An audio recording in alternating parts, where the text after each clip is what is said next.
Na madrugada de 13 de outubro de 1307, algo estranho aconteceu ao longo do Caminho de Santiago. Dezenas de cavaleiros templários desapareceram durante a noite. Simplesmente evaporaram. Seus castelos ficaram vazios, suas armas abandonadas, seus corpos jamais encontrados. Mas eles deixaram algo para trás. Símbolos gravados em pedras milenares, códigos secretos esculpidos em igrejas. E há quem jure que, em certas noites de tempestade, ainda se pode ouvir o eco metálico de suas armaduras caminhando pelas trilhas desertas. Esta é a história do caminho mais misterioso da Europa. Uma rota que esconde segredos mortais, fenômenos que desafiam a ciência, e um apóstolo que talvez nunca tenha existido. Bem-vindos ao Rotas Sagradas, e hoje vamos desvendar os mistérios que a Igreja prefere que você nunca descubra. Todos os anos, mais de 300 mil pessoas de todo o mundo convergem para o noroeste da Espanha. Executivos estressados, jovens em busca de propósito, idosas carregando promessas. Todos com um único destino: Santiago de Compostela. Eles caminham por centenas de quilômetros, atravessam montanhas, cruzam rios gelados, dormem em albergues simples. Mas a maioria não faz ideia do que realmente está pisando. Porque essa história começou há mais de 1200 anos, numa noite que mudou o destino da Europa cristã. Uma noite em que o céu se abriu e revelou algo que não deveria estar ali. Era uma noite como qualquer outra no ano 813. Pelaio, um eremita que havia dedicado sua vida à oração e ao isolamento, caminhava pelos campos silenciosos da Galícia. Mas algo estava diferente naquela madrugada. Primeiro, foi o silêncio. Um silêncio tão profundo que até os grilos pararam de cantar. Depois, a temperatura despencou. E então, as luzes apareceram. Não eram estrelas, não eram relâmpagos, eram luzes que dançavam, que se moviam com propósito, que pareciam chamar por algo enterrado no solo. Pelaio correu até a cidade mais próxima, acordou o bispo Teodomiro de Íria Flávia. Juntos, voltaram ao campo, e o que encontraram mudaria o rumo da história cristã para sempre. Sob o solo do campo iluminado, havia um túmulo de pedra, antigo, muito antigo. Dentro dele, 3 corpos mumificados. Um principal, com evidências de martírio violento. 2 acompanhantes. As inscrições falavam de um nome sagrado: Tiago, o maior, o apóstolo de Cristo, irmão de João Evangelista, aquele que havia sido decapitado em Jerusalém pelo rei Herodes Agripa. Mas aqui está o primeiro problema dessa história. Tiago morreu em Jerusalém no ano 44 depois de Cristo. Como seu corpo chegou à Galícia? São mais de 4.000 quilômetros.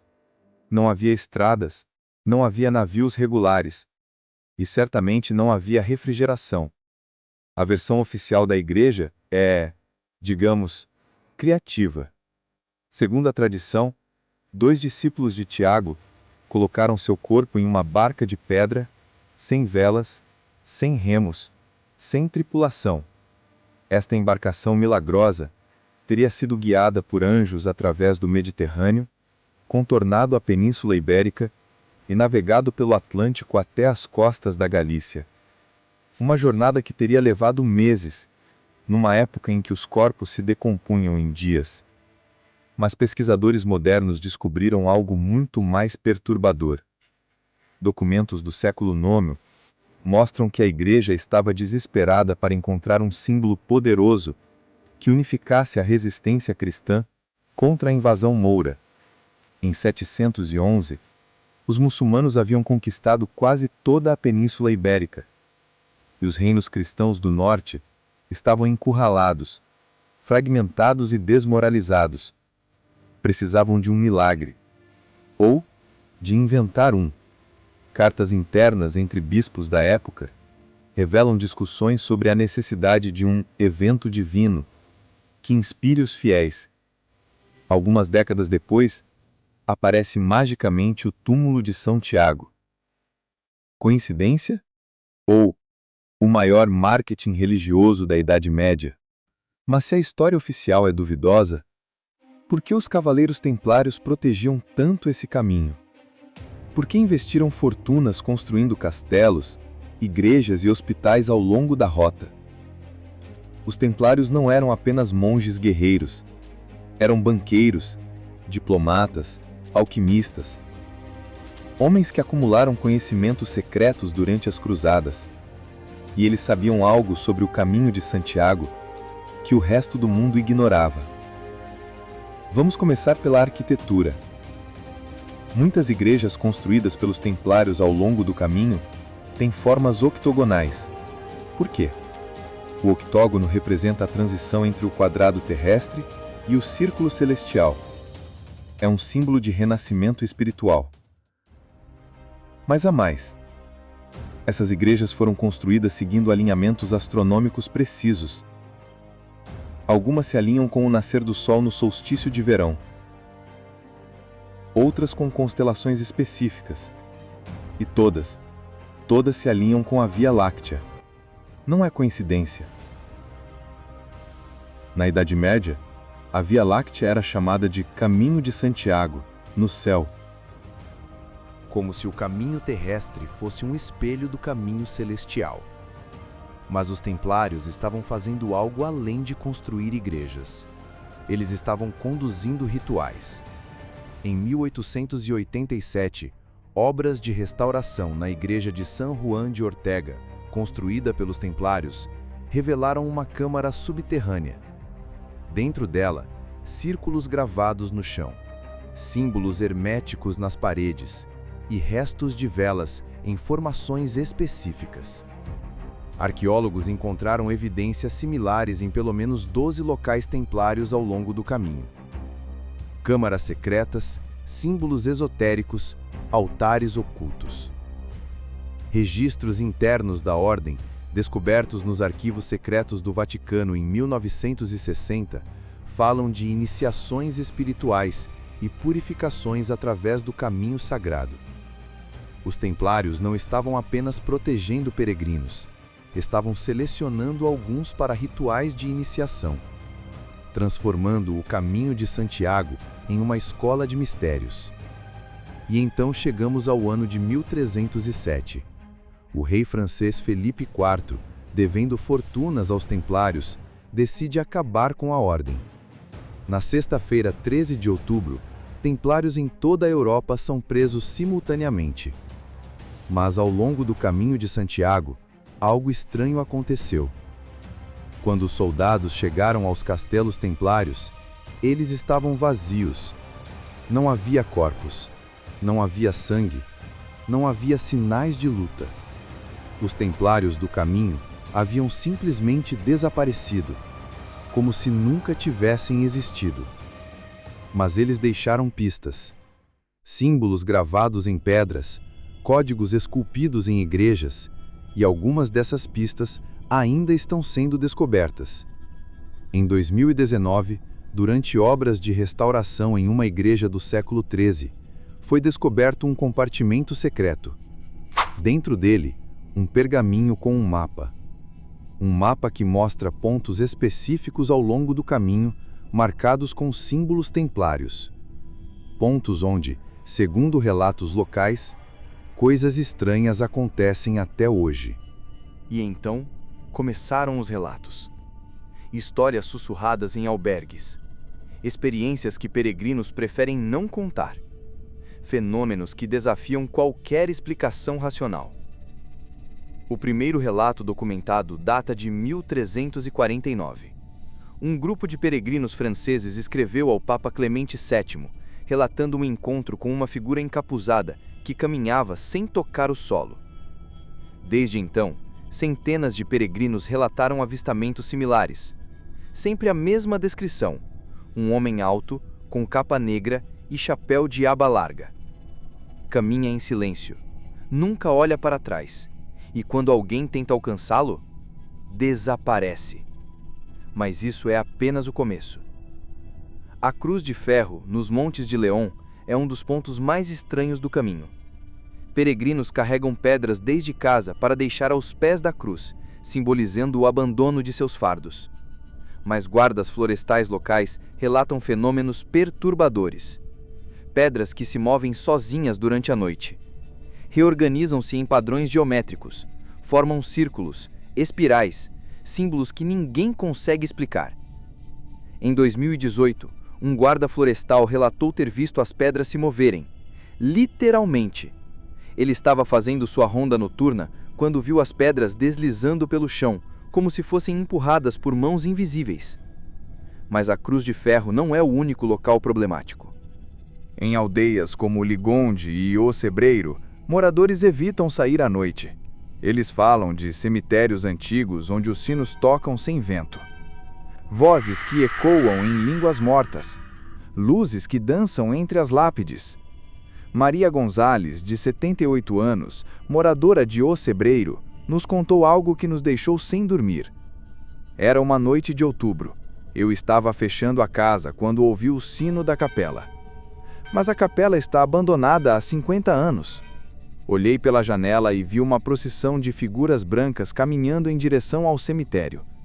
Carregavam velas que não se apagavam com o vento.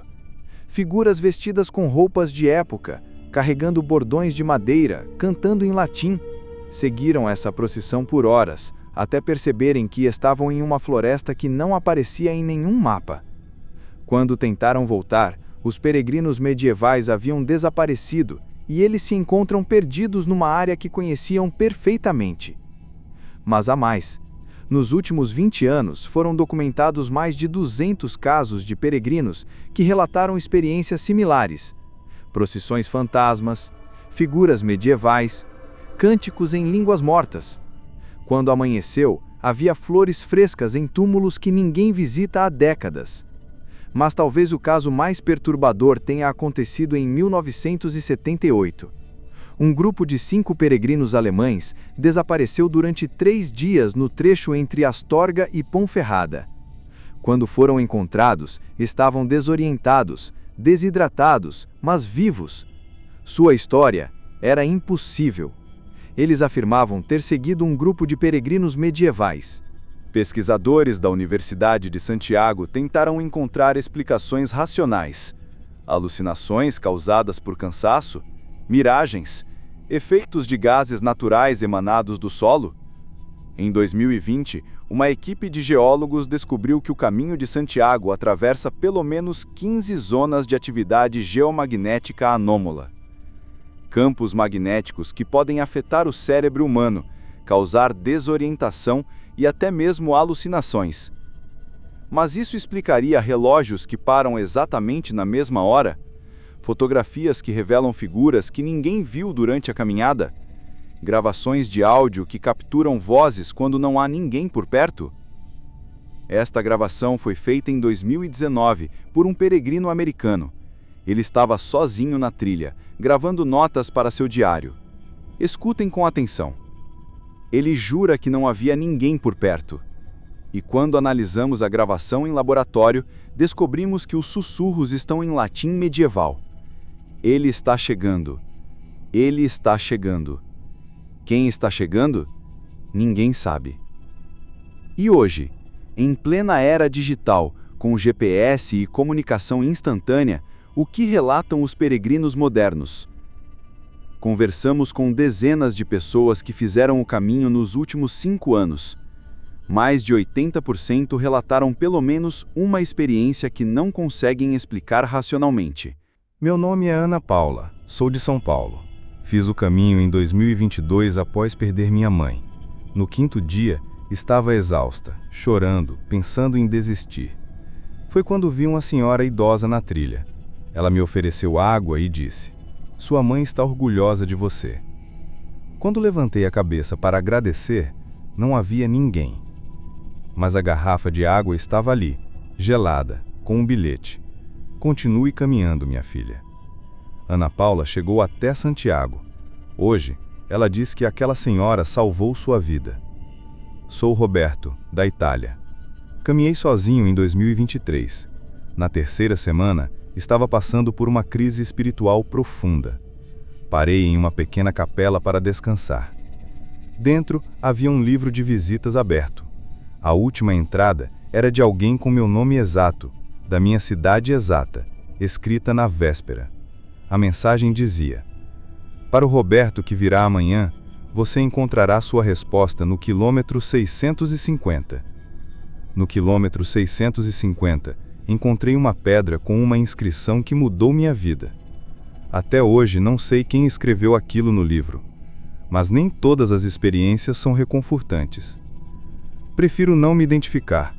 Fiz o caminho com um grupo de amigos em 2021. Na segunda semana, um de nós começou a ter pesadelos terríveis. Todas as noites, sonhava com uma batalha medieval. Cavaleiros morrendo, gritos, sangue. Mas sempre acordava no mesmo local, uma igreja em ruínas que parecia familiar. No 10º dia, chegamos a uma vila pequena. Havia uma igreja em ruínas no centro, exatamente igual à dos sonhos. Meu amigo teve um colapso nervoso. Começou a falar em latim, uma língua que nunca havia estudado. Tivemos que levar ele ao hospital. No hospital, um médico idoso nos disse algo que nunca esquecemos. Não é o primeiro. Todos os anos, recebemos casos similares, sempre envolvendo aquela igreja, sempre com a mesma reação. Descobrimos depois que a igreja foi construída sobre um antigo cemitério templário. Meu amigo nunca mais foi o mesmo. Tentamos verificar essas histórias. Conversamos com médicos, psicólogos, até parapsicólogos. As respostas foram perturbadoras. Dr. Carlos Martínez, psiquiatra do Hospital de Santiago, nos disse: recebemos entre 20 e 30 casos por ano de peregrinos com experiências psicológicas anômalas. Sempre nos mesmos locais, sempre com padrões similares. Não conseguimos explicar cientificamente, mas talvez a ciência não seja a única forma de compreender o que acontece no caminho. Então, afinal, o que é o Caminho de Santiago? Uma rota de peregrinação cristã? Um caminho iniciático templário? Um fenômeno geomagnético? Ou algo muito mais profundo? Pesquisas recentes revelaram que o Caminho de Santiago segue exatamente as mesmas rotas usadas por celtas, romanos e povos pré-cristãos. Não é uma invenção medieval, é uma estrada milenar, usada por diferentes civilizações para propósitos espirituais. Os celtas a chamavam de Caminho das Almas, os romanos de Via Stellae, Estrada das Estrelas. Para todos esses povos, era uma rota de transformação interior. Talvez os templários não tenham criado os mistérios do caminho. Talvez eles apenas redescobriram segredos muito mais antigos. Estudos de geobiologia mostram que o caminho segue linhas telúricas naturais, canais de energia da Terra, lugares onde o véu entre o mundo material e espiritual é mais tênue.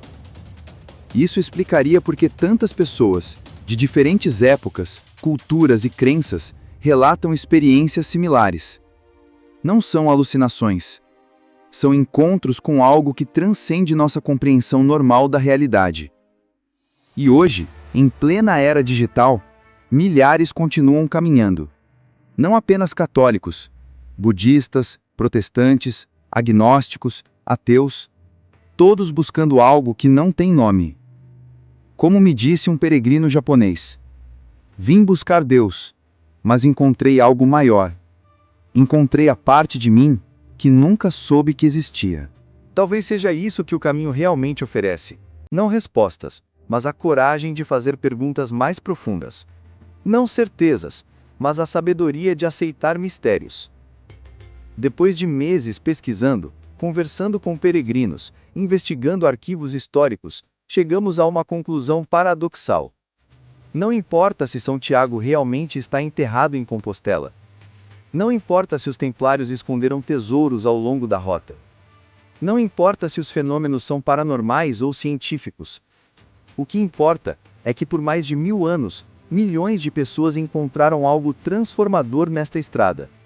Algo que mudou suas vidas. algo que os fez retornar para casa como pessoas diferentes. Porque talvez o verdadeiro mistério do caminho não esteja nas pedras, nos símbolos ou nos fantasmas. Talvez esteja dentro de cada um que decide caminhar.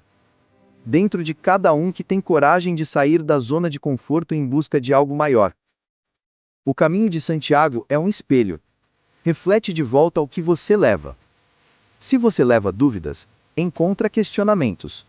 Se leva fé, encontra confirmação. Se leva dor, encontra cura. Se leva vazio, encontra plenitude. E talvez seja exatamente isso que torna esta rota verdadeiramente sagrada. Não o que está enterrado no final dela, mas o que renasce dentro de cada peregrino que ousa caminhar. E você? Já sentiu o chamado de algum caminho sagrado? Já teve uma experiência inexplicável em lugares de poder espiritual? Conte nos comentários. Suas histórias podem ajudar outros a compreender esses mistérios. Se você quer conhecer mais rotas místicas e lugares sagrados ao redor do mundo, se inscreva no canal Rotas Sagradas e ative as notificações. E lembrem-se, alguns caminhos levam a destinos, outros levam a você mesmo.